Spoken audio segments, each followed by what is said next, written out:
আসসালামু আলাইকুম, কেমন আছেন সবাই? আমি সাবুদানা দিয়ে পিঠা বানিয়েছি আর এই পিঠাটা খেতে কিন্তু অনেক মজার। আর এই পিঠাটা আমি কিভাবে বানালাম সেটাই আজ আপনাদের সাথে শেয়ার করব।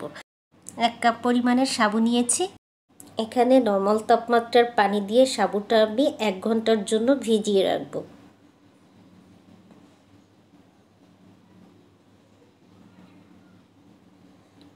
এক ঘন্টা পরে আমি সাবুর কাছে ফিরে এলাম। এই যে দেখুন, একদম ভিজে ফুলে উঠেছে।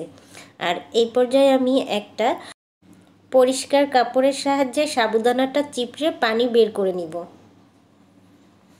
এই যে দেখুন, এভাবে চিপড়ে পানিটা বের করে নিতে হবে। এই যে এভাবে আলতো হাতে আস্তে আস্তে পানিটা চিপড়ে বের করে নিতে হবে। পানিটা বের হয়ে আসছে। আর এই যে দেখুন, এখন সলিড সাবুটা বের হয়ে আসছে। অনেক সুন্দর লাগছে এটা দেখতে। এই পর্যায়ে এখানে আমি কিছু নারকেল অ্যাড করে নিচ্ছি। নারকেলের পরিমাণটা এখানে একটু বেশি দেওয়ার চেষ্টা করবেন, তাতে খেতে অনেকটা বেশি মজা হবে। আর এই পর্যায়ে দিয়ে দিলাম সামান্য একটু লবণ আর 2 চামচ চিনি। চিনির পরিমাণটা এখানে আপনারা বাড়িয়ে কমিয়ে নিতে পারবেন। আপনারা যেমন মিষ্টি খান সেই পরিমাণে চিনিটা এখানে অ্যাড করবেন।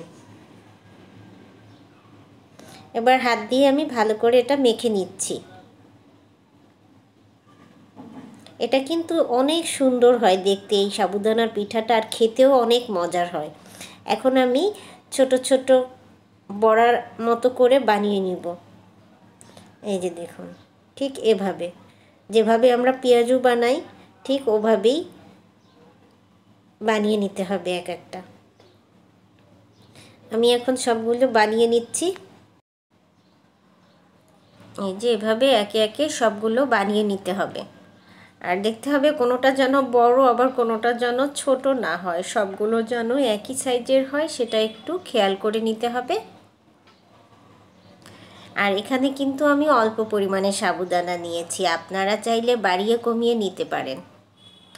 আমার বাসায় লোকজন কম, তাই আমি অল্প পরিমাণে নিয়েছি।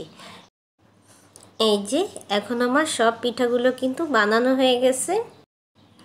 আর এ পর্যায়ে আমি এটা তেলে ভাজার জন্য চুলায় একটা প্যান বসিয়ে প্যানে তেল দিয়ে দিলাম। আর তেল গরম হয়ে যাওয়ার পর আমি একে একে সব পিঠাগুলো তেলের মধ্যে ছেড়ে দিলাম। এই যে দেখুন, আর দেওয়ার সাথে সাথে কিন্তু নাড়াচাড়া দেওয়া যাবে না, তাতে পিঠাগুলো ভেঙে যেতে পারে। এই যে আমার কিন্তু একটা সাইড ভাজা হয়ে গেছে, আর এখন আমি উল্টে দিচ্ছি। এই যে এভাবে সবগুলো উল্টে পাল্টে ভেজে নিতে হবে। এই যে দেখুন, আমি কিন্তু একটু চাপ দিয়ে দেখিয়ে দিচ্ছি এটা কেমন রাবারি টাইপের হয়। আমি চাপ দিচ্ছি আর ওটা কিন্তু আবার ফুলে উঠছে। এটা খেতে অনেক মজা, এই রাবারি রাবারি একটা ভাব থাকে, এই জন্যই।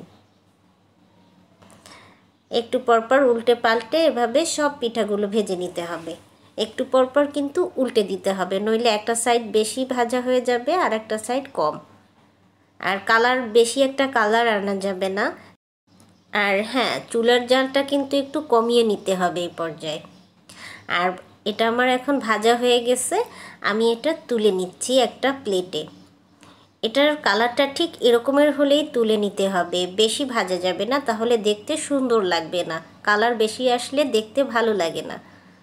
এই যে দেখুন কত সুন্দর লাগছে। আর আমি এই যে প্লেটে নিয়েছি সবগুলো, আর এই যে দেখুন দেখতে কত সুন্দর হয়েছে। আর আপনাদের সামনে আমি একটা খেয়ে দেখাচ্ছি। আমার ভিডিও আজকের মতো এখানেই শেষ করছি। আবারও চলে আসবো নতুন কোনো রেসিপি নিয়ে। সবাই ভালো থাকবেন, সুস্থ থাকবেন। আল্লাহ হাফেজ।